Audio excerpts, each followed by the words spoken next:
Hello everyone and welcome to the TradCast, the podcast that connects traditional archery enthusiasts. Today is episode number 17, and on today's show, my teammate Justin Vickers and I are going to be discussing our goals, objectives, and strategies for the 2015 New York turkey season. Let's jump right in to today's show.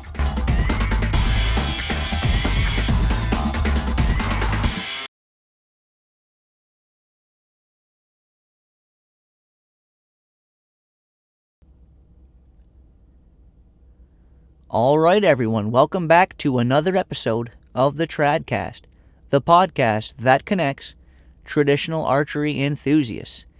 On today's show, we're going to be doing something a little bit different this week, and myself and teammate Justin Vickers are going to be discussing our goals, objectives, and strategies for the upcoming 2015 New York spring turkey season.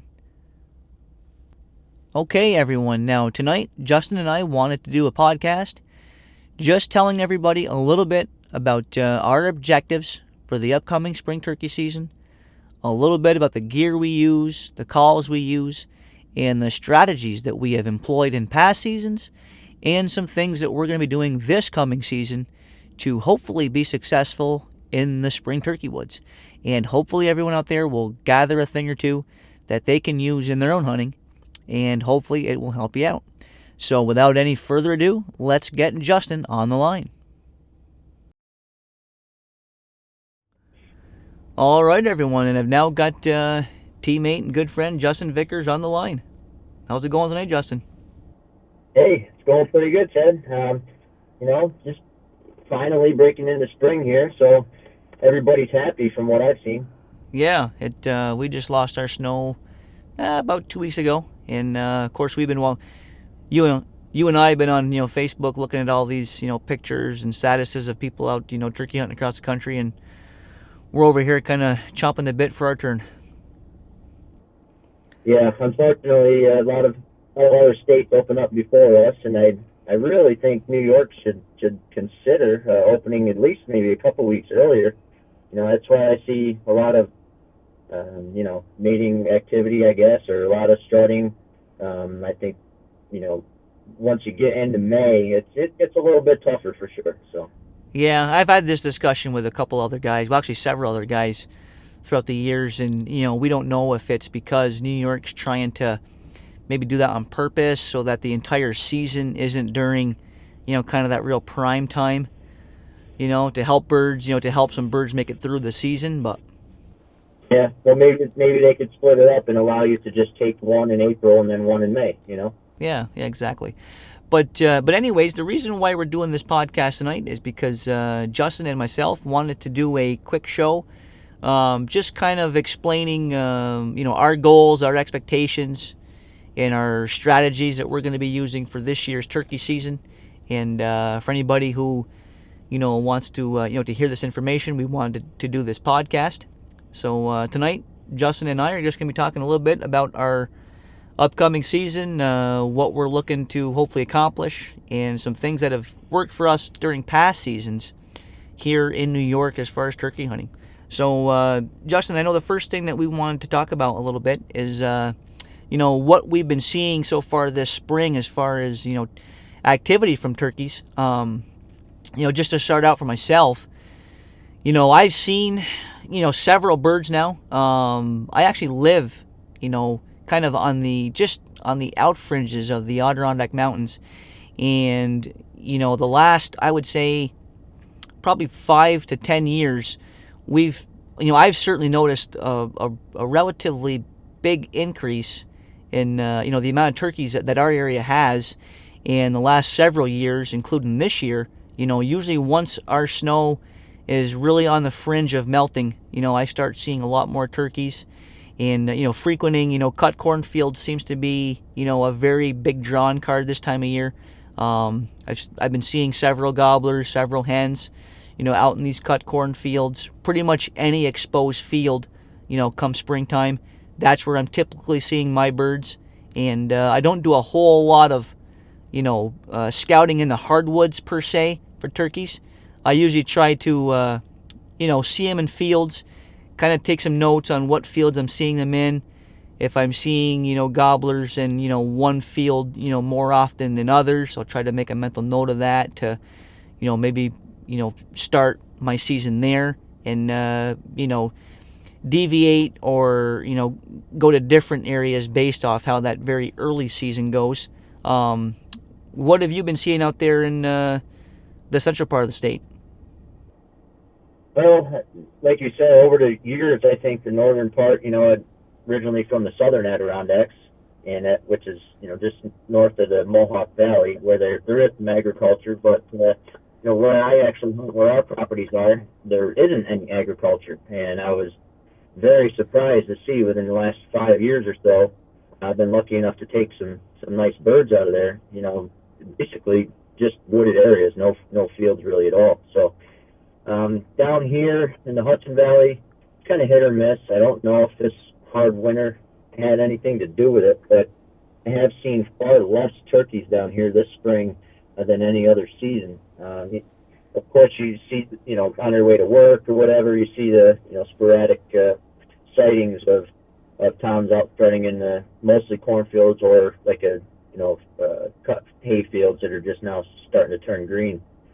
But I take that, I would take notes as well, just like you said. I think it's a great idea to, jot down what fields you've been seeing them mostly in, especially when it comes up to, just a few days before the season, because you can bet if you're seeing a tom in the field, first light, that there's no doubt that he's roosting nearby. So, I like to see how many hens they're with.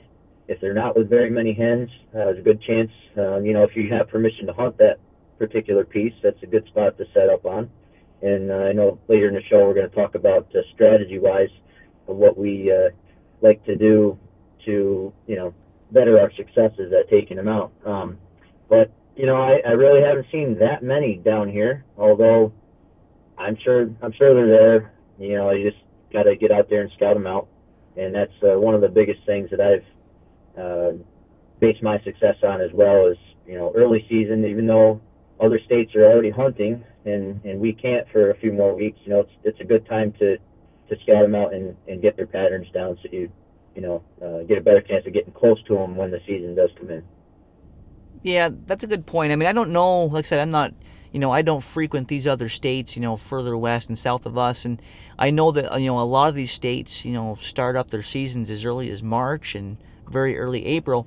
So I don't know, what kind of lead out time they have as far as scouting to when they're actually hunting. But I know for us up here, I mean, we've pretty much got, usually the whole month of April, where you got almost a whole month to get out there, do some scouting, and at least I've noticed myself that I've been able to get a pretty good handle on where I want to start out, before the season even comes. So I usually anticipate opening day to be able to get on birds, not easy, but pretty consistently, just based on the fact that we got kind of a long time to scout here, because there seems to be, a long delay between when spring arrives to when we're actually hunting. I mean, for anybody who's not familiar, here in New York, our season doesn't open until May 1st, which, a lot of states are pretty much closed by then. So, we definitely get at it later, but, we just need to, like you said, focus our scouting in April. Now, Justin, the question I had for you is, during this April time period in your scouting, are you seeing more birds morning or afternoons or evenings? I would say mornings mostly. Mornings, yep. Yeah, I'd agree. I certainly see a lot more turkeys and that's pretty much universal for even the hunting season. I pretty much always see the majority of my turkeys up here in the mornings. Just seems to be when they're the most active, for sure. Yes, I think so. As far as the, hanging out and strutting around the fields, I think, majority of the afternoons go for, feeding throughout the woods and stuff. That's just my thought on things. Okay, yeah, I would agree there. Now, I know we also wanted to touch a little bit on where we're going to be hunting. Where do you see yourself seeing, or where do you see yourself hunting this spring, Justin? Well, I'm definitely going to be hunting down here in the Hudson Valley. I'm hoping to be able to see more of them before the season starts. So, getting out there on a early morning in the weekend or late evening as they're going up into the roost, on the properties that I have permission to hunt on. And so we'll try that out. And of course, like I said, I'm starting to have a lot better success up north in the North Country there in Herkimer County. And I've even had my father go out in the mornings, and he kind of calls me every few days and gives me a report on if any called back when he went out on the back deck and tried to locate any. So he hasn't heard any yet, but of course there's snow. They had a lot of snow this year, and up until the 1st of April, they still had over 2 feet of snow on the ground there. So they're just off of the base of the Tug Hill Plateau area, and I think once the snow goes away, they'll start to venture back into the area. They seem to like that spot. There's not a lot of turkeys, but like I said, over the past 4 or 5 years, there've been some really good towns. A few jakes before that, and before that, really not many turkeys at all. So I think it's just a matter of time before they filter back into that spot. And like I said, they seem to like that spot. I think with the nice high ridges and pretty dense hardwoods there, a lot of beech nuts and stuff like that, and may still be lingering on the ground. So yeah, I'm between my normal spots typically, I'm going to be hopefully spending a little more time up north. I don't know what it is, but that spot just that woods up there just attracts me a lot more. Awesome. So you plan on doing? Would you say you're going to be hunting more field edges, or do you plan on hunting more timber type setting? I'd say this season's going to be more timber, and once we break into our strategy part of things, I think I can better explain why I like to hunt in the timber, I guess. Okay, very cool. And yeah, I mean, myself, of course, I'm going to be hunting, my 2 properties. I mean, I do own a couple properties here in Franklin County where I live. And although first weekend, I actually got plans. I'm hoping to actually get down to your neck of the woods, or in the central New York area. I'm going to be going down there to hunt some state land with another good friend.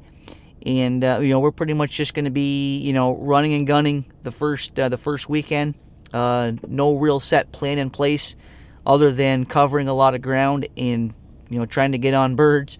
And you brought up a good point a few minutes ago about the heavy snowfall that you had up there in Herkimer County this past year. And of course, we historically up here in the northern part of the state where I'm at in Franklin County, we seem to always get a lot of snow, and this year was no exception.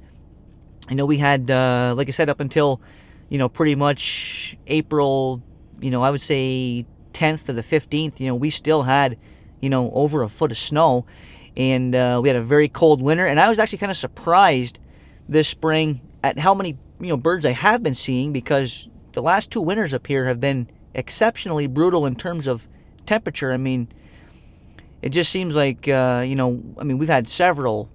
Actually, the majority of our evenings in the last 2 winters have been well below zero, and just much colder than we typically get. Although our snowfall has been pretty consistent, I got to say I'm pretty happy with what I've been seeing as far as numbers of turkeys in the area, given the last couple of winters that we've had. So that's a good sign.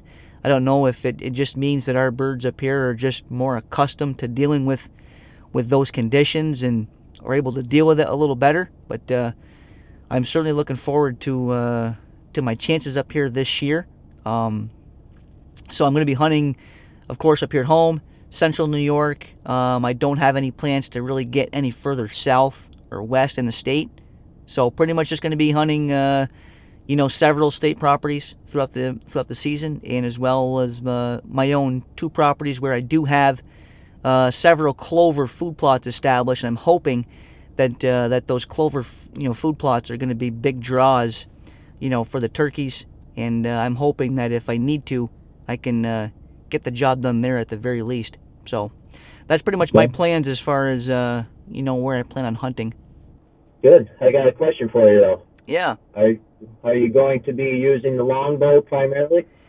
Well, you know what? I actually I've been contemplating this back and forth. I mean, anybody who's been listening to the podcast knows I'm new to the traditional archery style of hunting. I'm pretty confident, honestly. I've been practicing, the last several weeks outdoors, and I'm confident that I can certainly make a good shot on a turkey out to probably 15 yards. So I think it would boil down to if I can get into range.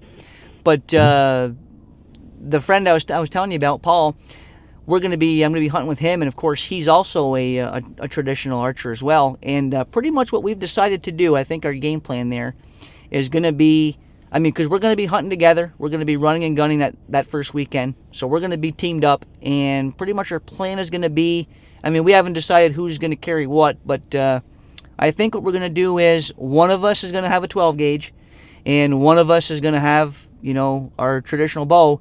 And the way we're going to play it is, if we can get, that turkey within 20 yards, 15, 20 yards, the guy with the trad bow is going to go ahead and see if he can get it done.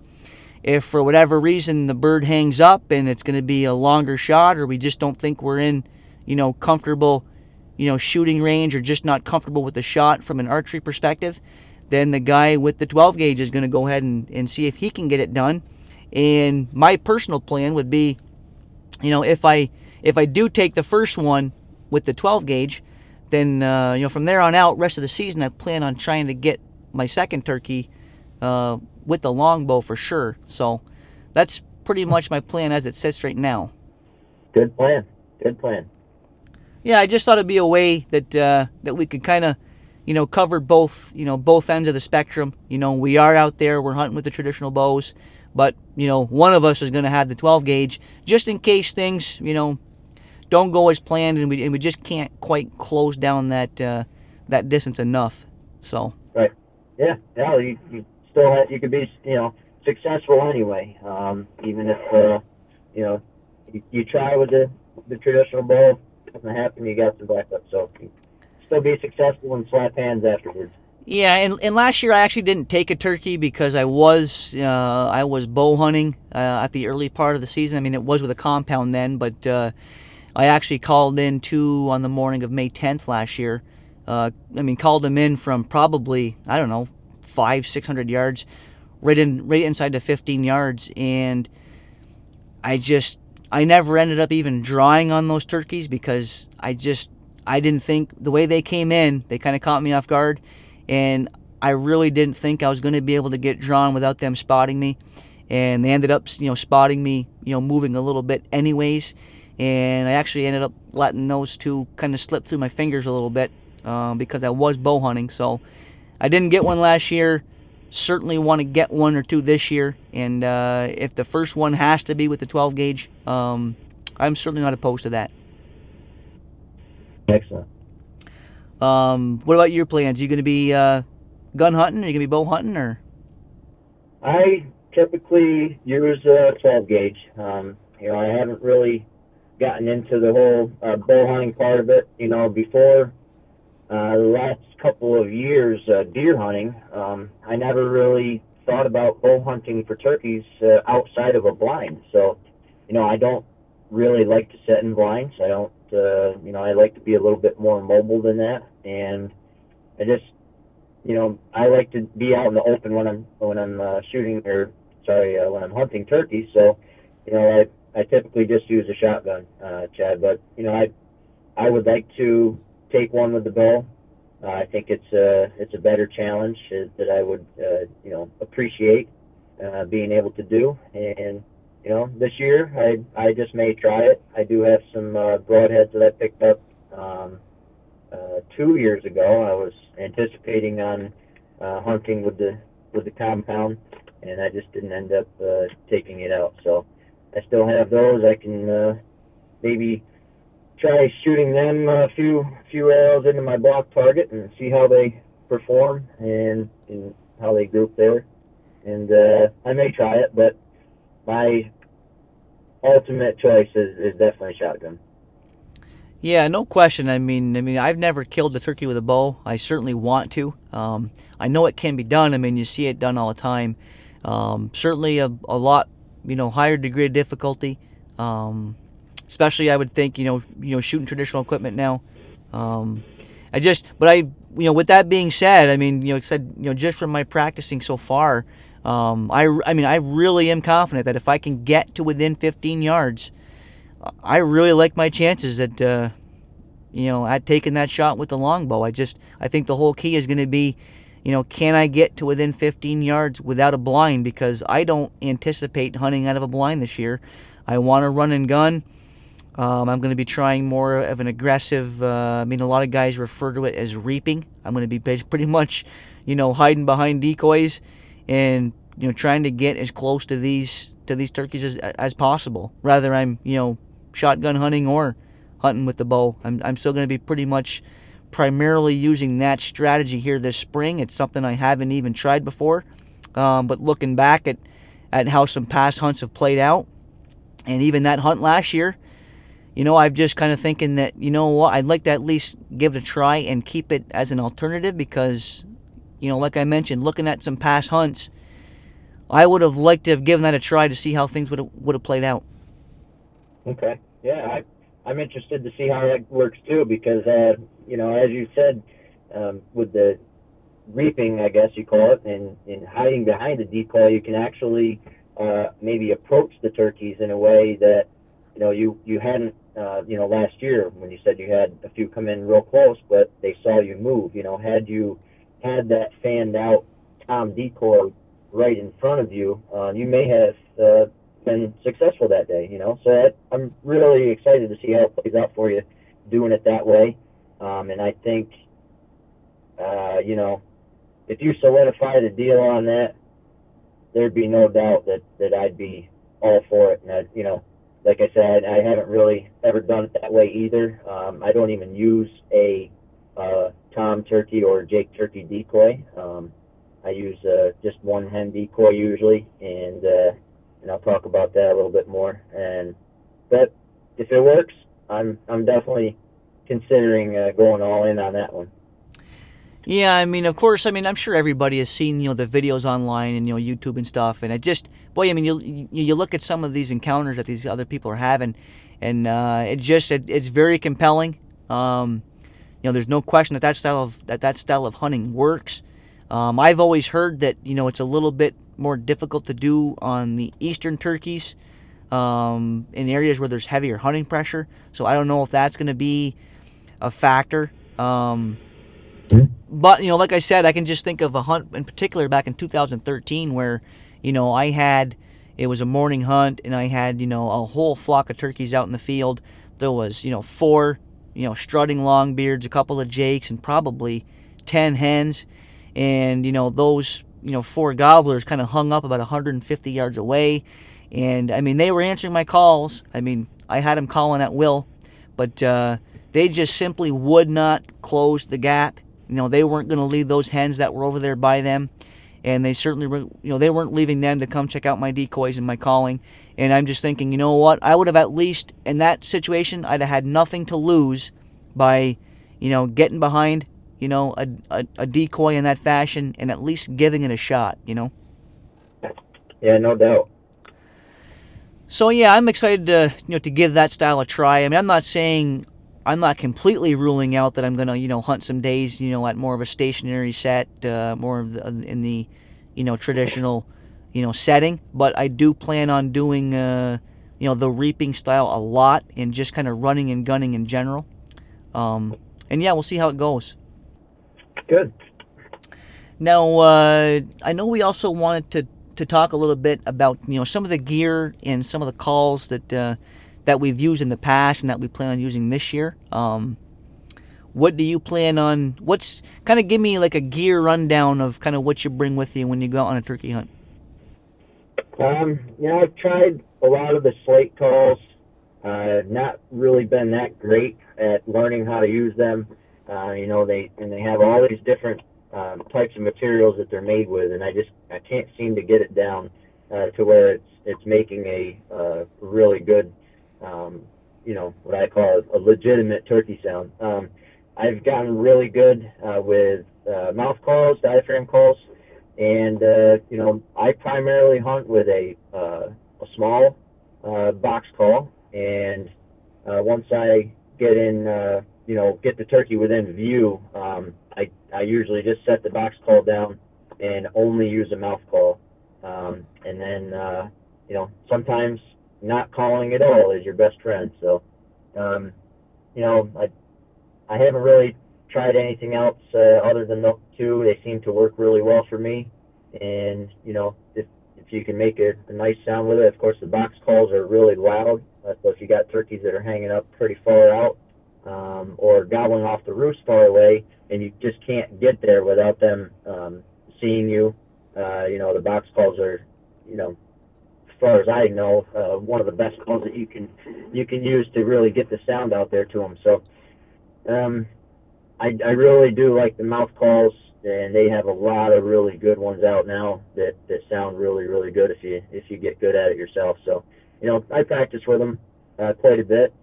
Sometimes while I'm just driving in the truck, and just kind of take it out and make some noise with it, try some new sounds, and that's what's worked for me. How about you?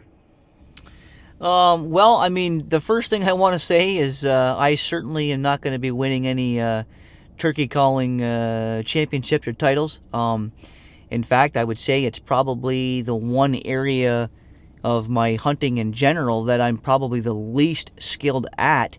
But with that being said, I have had success calling in several turkeys, and kind of the thing that's worked for me the most is there's actually a couple of calls from Flextone. One is the Thunder Cut, I believe it's called, and the other one is the Thunder Yelper, which they're essentially just they're mouth calls, but they're not your typical diaphragm call. It's pretty much like a miniature deer grunt almost.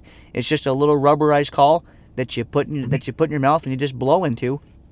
And I tell you what, I mean, the sound that those two calls give off, I think they sound really good. And like I said, those two birds that I called in last year on May 10th, I used that call in combination with a gobble call, and that's probably my second favorite call. I know a lot of guys don't like to use those, and I've kind of always used one.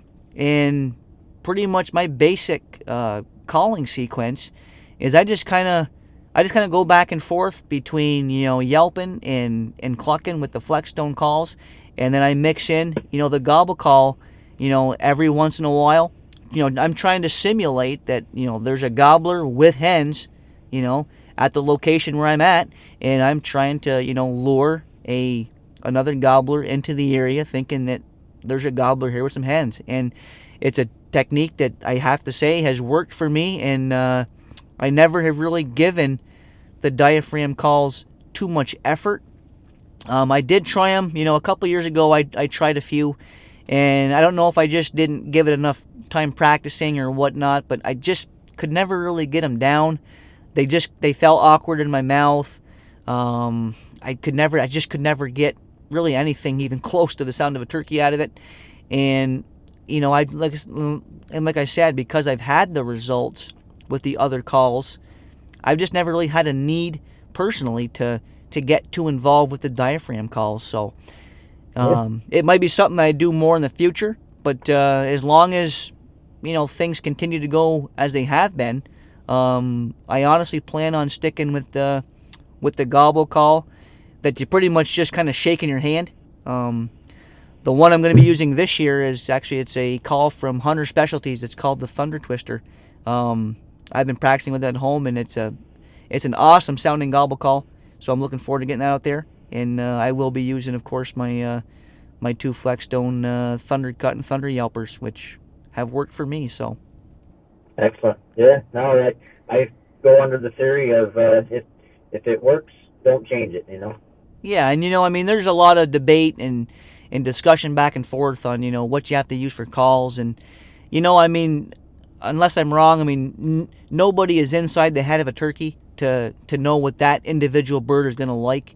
And I think it just, like I said, it comes down to finding a technique or a call that know how to use, know how to make sound efficient. And like I said, if it's working for you, don't fix it. So. Yep. Very Great. Now, Justin, I know you also mentioned that you don't like sitting in blinds for turkey hunting, which I know is a very popular technique for hunting turkeys. I've had success with the blind the last several years. Now, is there a favorite? Do you have a favorite chair or turkey vest with a seat on it that you like to use, or what are you doing there? I basically take. I have a camouflage foam pad. I mean, you could actually use it in like a metal hang-on stand if you wanted to. I guess I basically has a hook on it. I attach right to my belt loops, and that's basically what I sit on. I pick out a nice tree that's a good size. That's gonna not make me silhouette too much, and that's what I've had most of the luck with, is just sitting at the base of a tree, whether it's on the edge of a field or inside the woods. I usually take most of my turkeys inside the timber.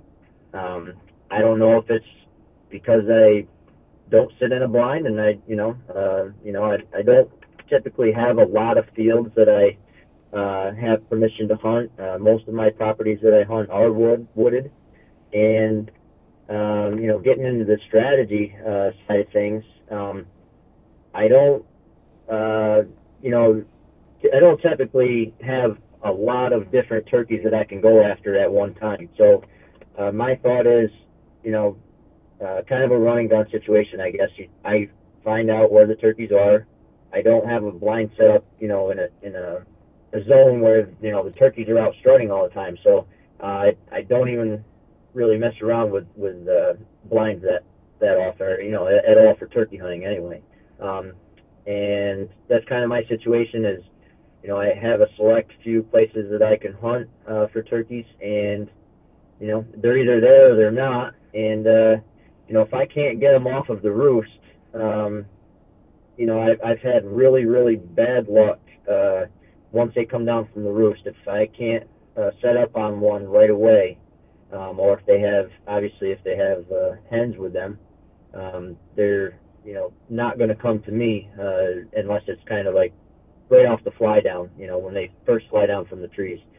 After that, I've had, most of my hunting situations have been no luck from that time until late morning. And I'll tell you what, most of my success has come in the last hour of shooting time. I don't know how other states are, but our state is you can hunt them till noontime, and I've taken a lot of turkeys within that last hour. And just mostly my strategy would be, calling while they're on roost, waiting for them to fly down, find out if they're with other hens or not. In that case, if they are with hens, they're usually not going to come with me, to me, I guess. I have a hen decoy set up, and if it's a lone gobbler, most likely he's going to come to me first thing. And if not, I go after them. I get back out there about 9 a.m. If I can locate them gobbling again, then I set up again, on them to see if I can get them in. If they're still with hens, they may be a little bit tough. And other times, if they hang up, you find a call that they like, and every time you call and they gobble, you know that they're interested.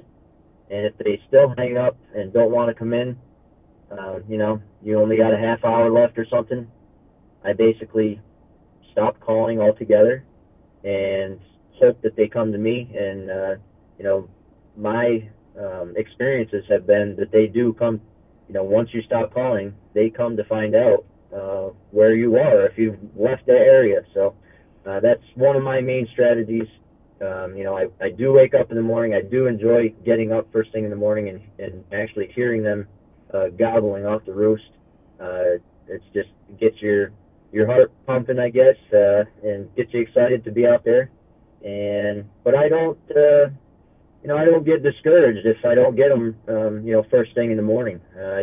I basically go back home, or if I'm out where I can't get home, I'll stop somewhere, grab something to eat, grab a coffee, and I will go back out. It's the one time a year you don't really have to worry about scent control, and it's just a good time. Just gotta watch out for ticks, and like I said, if they don't come to you first thing, try and wait them out. So when the hens are leaving them, a lot of them go and sit on their nest there in the late morning, and the toms are back out looking. So that's when my kind of strategy, I guess. As far as calling, like I said, I call and with a box call normally, and then once if I'm hunting alone, once they get within range, I usually just use an off call. So. Okay, very cool. Yeah, I mean, as far as the strategy side of thing, as far as what I've previously had success with is I've actually had the majority, actually all of my success in the past has been catching these gobblers right off the roost. I've kind of been what's the word I'm looking for? I've been a little bit spoon-fed, I guess you say. I've had a couple of really good areas the last couple of years where I pretty much know day in and day out where these birds are going to be roosting without even having to go out the night before and roost them, because they just historically will roost in pretty much the same exact clumps of trees day in and day out. So it's just a matter of going back to the well, so to speak, until something happens. And in these areas, I have hunted from the pop-up ground blinds. I've typically had very good results, using the full strut tom gobbler, as well as a jake decoy in combination with a hen. I like to put a hen out there, with either a full strut gobbler or with both the full strut gobbler and a jake. And another decoy that I've had good results with, and actually they got a video on the YouTube channel back in 2013. I took a friend of mine out hunting, her first ever morning turkey hunting, and I had the Primos Dirty Bee decoy out there. And for anybody not familiar, that's the injured gobbler decoy that Primos put out several years back, and it basically is just a decoy where you're simulating an injured gobbler, and you can tie a little cord to it, and you can pull it back and forth, and the decoy will pretty much flop around like it's an injured tom. And that morning in particular, actually pulled two very mature gobblers within 5 feet of our ground blind, right to the decoy. So that decoy's worked well for me. I actually didn't use that decoy last year. Why, I don't know. I just didn't get it out. Probably because I had my hands full with the other decoys. But so that's worked well for me. Although like I mentioned, this year I anticipate hunting a lot more state land, a lot more wooded environments, and I do plan on doing a lot more running and gunning, because I've found that in my past that I've either had success in the first hour, or I've kind of gotten frustrated and kind of given up on the late morning option, honestly, because I have, and on the properties where I have either permission or my own properties, they're pretty much, if you don't see them or don't hear them in the first hour, the property's pretty much burnt at that point. And I just haven't honestly explored too many public land wooded options to this point, which is something that I am going to be doing. And my strategy this year is, like I mentioned, I've got two decoys in particular that I plan on using. I've got the heads up decoy tom, which is nothing more than a silhouette decoy that you attach a reel fan on. I've got a reel fan on there, and I've also got a new decoy that has actually just come out this year. I believe it's new this year anyways, and that's called the turkey fan, which it looks like a great decoy. It's pretty much, for anybody who hasn't seen that yet, it's pretty much a decoy that's pretty much an umbrella that you pretty much open up, and it is the silhouette of a strutting tom. And this decoy is specifically designed to, for this reaping style of hunting where you're basically tucked in behind the decoy and, bringing the action to the turkeys. I've seen, several videos online where people are being successful with this decoy in particular and this technique. So that's something I plan on giving a try. And I'm pretty much just going to be bouncing around, using my gobble call as an attempt to locate these gobblers, get them to gobble back at me, or I'm going to be using my crow call. I will say that as far as a locator call, I've had the best luck personally with either the gobble call or the crow call, and pretty much going to be running and gunning once I get a tom to respond to me. I'm going to be hopefully trying to pinpoint where that call's coming from, and then I'm going to be trying to maneuver myself into position to get him to spot my decoy, and then see how I go about getting into range. So it's going to be a pretty simple strategy I'm going to be employing this year. I'm pretty much going to be just on the move, trying to cover as many acres as I can from sun up until noon, and just trying to pretty much get on as many turkeys as possible, and hopefully during the season I'll be able to make one of those situations work, and close the gap onto a tom, and see if we can make it happen. Yeah, sounds good, Chad. Talk about simple strategy. I may simply just need to get a tom decoy to better my chances at getting them first thing off the roost. I mean, but by the way you've talked, it seems to be your strategy, and you'd say you've had most of your luck in the morning. So maybe I simply just need to get a tom decoy or maybe a Jake decoy and see if that helps my success in the early morning as well. Yeah, well, I mean, the way I've always kind of looked at the spring turkey season, and I've honestly never even hunted fall turkeys because I'm so focused on deer at that time of year.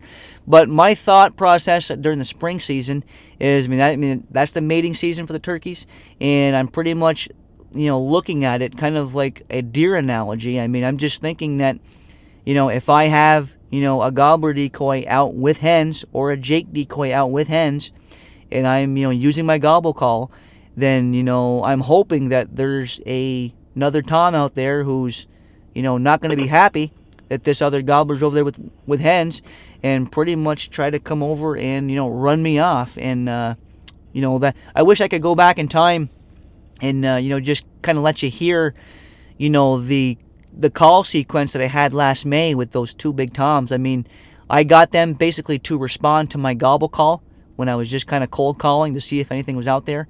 And I mean, these toms answered me from, it had to have been at least 500 yards away. I could barely even hear them, and it was a pretty calm morning. And I just kind of kept every 30 seconds to a minute I would just gobble and then do a couple of hen yelps, and and they kept responding to me, and they kept getting closer, and I knew they were coming in, and I just kind of kept calling, and they just kind of kept letting me know where they were, and I could tell they were closing the distance, and both of those toms came into within, like I said, 15 yards. I just couldn't make it happen. Hopefully that'll change this year. But yeah, that's been a technique that's worked for me. Like I said, I am by no means an expert turkey caller. In fact, I wouldn't even consider myself to be an average turkey caller. I would say I'm below average at that skill set, but I've kind of more or less tried to use the season and the hormones of the turkeys to kind of dictate their actions. Mm-hmm. Yeah. Now going back to them closing the distance on you. I've had some run in on me silently, and you just catch them out of the corner of their eye, and they're on a full run.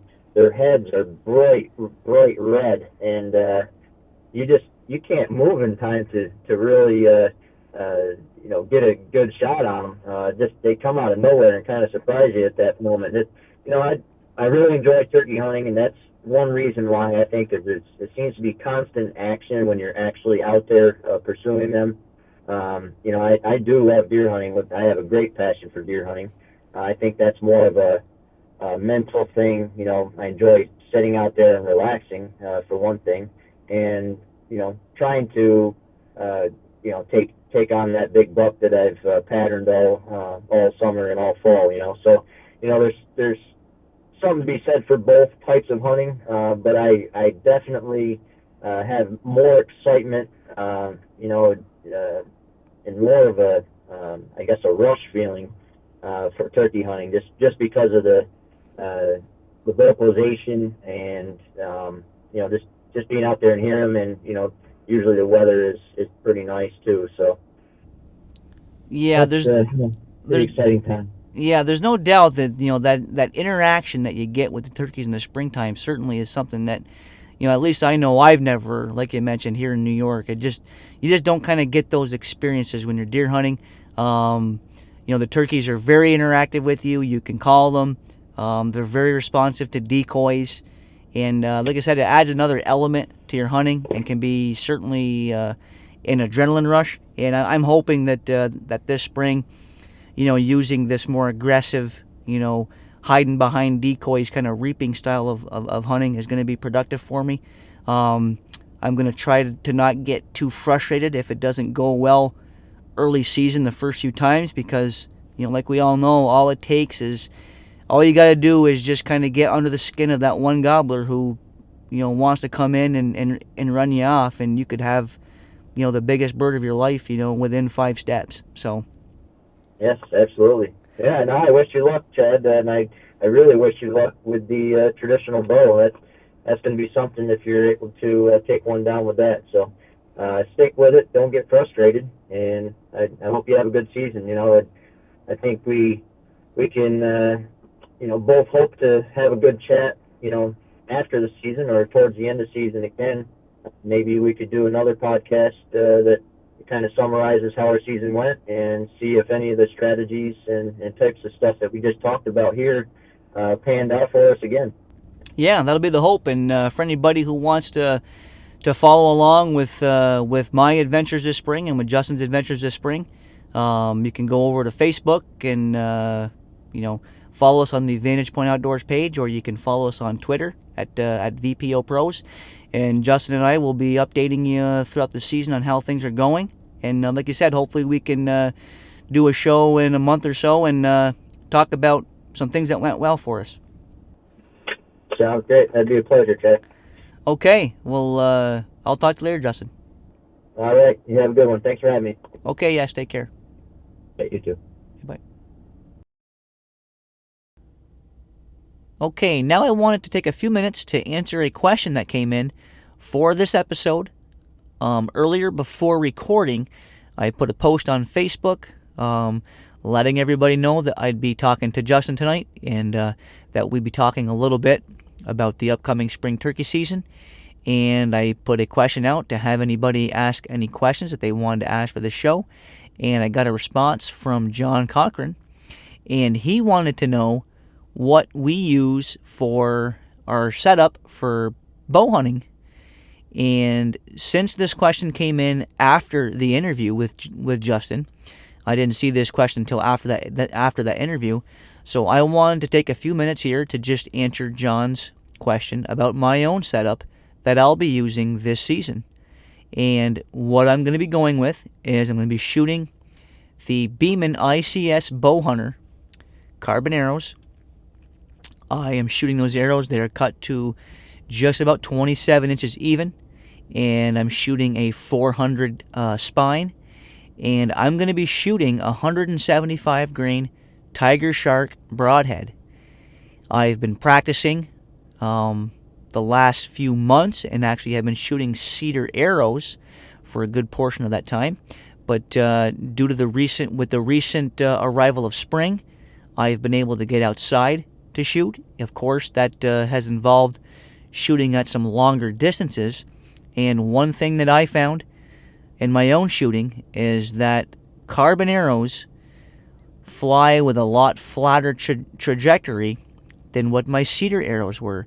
Now, I was originally planning on shooting the cedar arrows, but after experimenting and practicing outside, I have come to the recent conclusion that I am going to be shooting carbon arrows due to, in my opinion, better flight characteristics, and more accurate shooting out to longer ranges.